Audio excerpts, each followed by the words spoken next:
वैसे आज प्रधानमंत्री जी की जो प्रेस कॉन्फ्रेंस थी उससे सारे देश को निराशा हुई है। आज यह प्रेस कॉन्फ्रेंस जो उन्होंने बुलाई थी अपनी उपलब्धियों के लिए की चर्चा करने के लिए नहीं, बल्कि ऐसा लगता था कि अपने नाकामियों की चर्चा करने के लिए उन्होंने यह प्रेस कॉन्फ्रेंस आज बुलाई है। और उन्होंने यह कहा है कि ये यूपीए गवर्नमेंट ने एनडीए गवर्नमेंट की अपेक्षा काफ़ी बेहतर परफॉर्म किया है। यह बहुत ही हास्यास्पद उनका स्टेटमेंट था, क्योंकि उन्हें यह विचार करना चाहिए कि जब एनडीए गवर्नमेंट थी उस समय ग्रोथ रेट 8.4% थी और साथ ही साथ Bharat current account deficit country नहीं था, बल्कि भारत एक करंट अकाउंट सरप्लस कंट्री बन गया था। लेकिन इनके यूपीए गवर्नमेंट आने के बाद यह ग्रोथ रेट भी इस देश की घटी है और साथ ही साथ जो कंट्री कभी करंट अकाउंट सरप्लस कंट्री थी वह कंट्री अब करंट अकाउंट डेफिसिट कंट्री बन गई है। उन्होंने कहा है कि हमारी 3 नाकामियां हैं कि हम महंगाई को नहीं रोक पाए, हम भ्रष्टाचार को नहीं रोक पाए और साथ ही साथ रोजगार के हम नए अवसर सृजित नहीं कर पाए। यह बात प्रधानमंत्री जी ने कही है। यदि यह तीनों कामों को नहीं कर पाए तो फिर इस सरकार में बने रहने का अथवा प्रधानमंत्री की कुर्सी पर बने रहने का उनका औचित्य क्या था। किसी भी सरकार से यह अपेक्षा की जाती है कि आम जनता को राहत देने के लिए वह महंगाई पर पूरी तरह से काबू पाए, भ्रष्टाचार पर वह नियंत्रण पाए और देश के नौजवानों को रोजगार मिल सके, इसलिए रोजगार के नए अवसर सृजित करे। एनडीए गवर्नमेंट के शासनकाल में जहां पर महंगाई पर पूरी तरह से काबू पाने में एनडीए गवर्नमेंट ने कामयाबी हासिल की थी, वहीं पर भ्रष्टाचार के एक भी आरोप उस समय न तो हमारे प्रधानमंत्री के ऊपर न तो किसी मंत्री के ऊपर लगे और साथ ही साथ रोजगार के नए अवसर सृजित करने का जहां तक प्रश्न है, एनडीए के शासनकाल में 6 करोड़ 70 लाख रोजगार के नए अवसर सृजित हुए थे, जबकि 2004 से लेकर 2010 के बीच कांग्रेस लेडी यूपीए गवर्नमेंट के शासनकाल में केवल 27 लाख रोजगार के नए अवसर सृजित हुए हैं। यह आंकड़ा मेरा नहीं है, बल्कि नेशनल सैंपल सर्वे ऑर्गेनाइजेशन का यह आंकड़ा है जिसने यह कहा है। तो ये तीनों जो प्रमुख मोर्चे थे उन पर यह पूरी तरह से कांग्रेस लेडी यूपीए गवर्नमेंट नाकामयाब रही है। दुर्भाग्यपूर्ण यह है कि प्रधानमंत्री जी ने अपनी प्रेस कॉन्फ्रेंस में नेशनल सिक्योरिटी के संबंध में कोई चर्चा ही नहीं की है, जबकि नेशनल सिक्योरिटी के फ्रंट पर यह गवर्नमेंट पूरी तरह से फेलोर साबित हुई है। और जो इंटरनल और एक्सटर्नल सिक्योरिटी क्राइसिस है इस देश के समक्ष, इस इंटरनल और एक्सटर्नल सिक्योरिटी क्राइसिस के चैलेंज को मीट आउट करने के लिए इनकी गवर्नमेंट ने क्या कदम उठाए हैं, इसकी अपनी प्रेस कॉन्फ्रेंस में उन्होंने कोई चर्चा नहीं की है।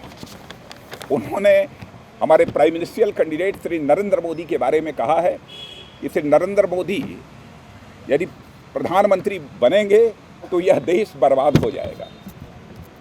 मैं उनसे कहना चाहता हूं कि जिस नरेंद्र मोदी ने अपने शासनकाल में गुजरात स्टेट को डेवलपमेंट के मामले में इस हिंदुस्तान के एक मॉडल स्टेट के रूप में गुजरात को खड़ा करने का काम किया है, और उस व्यक्ति के संबंध में यह कहना कि उनके प्राइम मिनिस्टर बनने से यह देश बर्बाद हो जाएगा, यह बहुत ही हास्यास्पद उनका यह बयान है।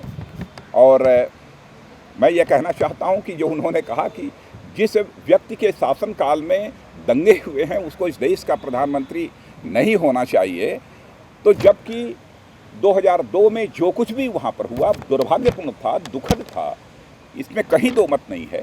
लेकिन जब एसआईटी ने क्लीन चिट दे दी है, कोर्ट ने क्लीन चिट दे दी है, उसके बाद प्राइम मिनिस्टर के द्वारा इस प्रकार का स्टेटमेंट देना यह बहुत ही दुर्भाग्यपूर्ण है। और प्राइम मिनिस्टर के इस स्टेटमेंट को मैं कंडेम करता हूं, मैं इसकी निंदा करता हूं।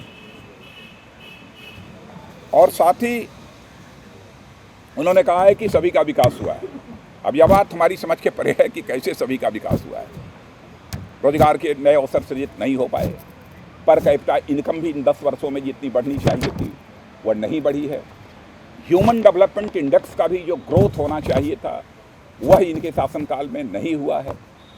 सबका विकास कैसे हुआ है यह बात हमारी समझ के परे है, बल्कि इस सच्चाई को भी कोई नकार नहीं सकता है कि कांग्रेस लेड यूपीए गवर्नमेंट के शासनकाल में इकोनॉमिक डिस्पैरिटी, इनकम डिस्पैरिटी, आर्थिक विषमता इस देश में तेजी के साथ बढ़ी है। सब मिला जुला कर यदि मुझे कहना हो तो मैं कह सकता हूँ यह गवर्नमेंट हर मोर्चे पर पूरी तरह से विफल रही है। प्रधानमंत्री जी ने यह भी स्वीकार किया है कि सत्ता के दो केंद्र हैं।